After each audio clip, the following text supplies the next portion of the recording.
జిల్లా కేంద్రంలో భక్తి శ్రద్ధలతో వీరభద్రస్వామి ఊరేగింపు నందికొళ్ల సేవ. నాగర్ కర్నూల్ జిల్లా కేంద్రంలో శివస్వాముల ఆధ్వర్యంలో బుధవారం నిర్వహించిన వీరభద్రస్వామి ఊరేగింపు నందికొళ్ల సేవ కార్యక్రమం వైభవంగా నిర్వహించారు. శివదీక్ష గురుస్వామి పలుస విజయ్ కుమార్ ఆధ్వర్యంలో శివస్వాములు వీరభద్రస్వామి ఊరేగింపు కార్యక్రమానికి పెద్ద ఎత్తున హాజరయ్యారు. ఈ సందర్భంగా మార్కెట్ శివాలయంలో స్వాములు ప్రత్యేక పూజలు నిర్వహించి ర్యాలీగా వెళ్లి RTO office, bus stand, Sripuram చౌరస్తా, ఇక నాగనూలు చౌరస్తా, కన్యకా పరమేశ్వరి ఆలయం వరకు ఊరేగింపు కార్యక్రమం కొనసాగింది. ఊరేగింపులో భాగంగా పాండురంగయ్య బృందం ఆధ్వర్యంలో ఖడ్గాలు, నందికొళ్ల సేవ కార్యక్రమాన్ని నిర్వహించి స్వాములు శూలాలు గుచ్చుకోవడంతో పాటు టెంకాయలు పగలగొట్టి విన్యాసాలు వైభవంగా నిర్వహించారు.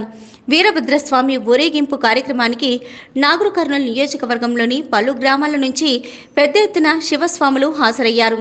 ఈ సందర్భంగా శివదీక్ష గురుస్వామి విజయ్ కుమార్ మాట్లాడుతూ, జ్యోతిర్లింగాలలో ఒకటైన శ్రీశైలం మల్లికార్జున స్వామి శివదీక్షలు ప్రారంభమై 31 ఏళ్లు అవుతుందని అన్నారు.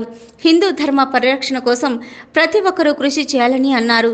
గత 4 ఏళ్లుగా వీరభద్ర సేవ కార్యక్రమాన్ని నిర్వహిస్తున్నట్లు తెలిపారు.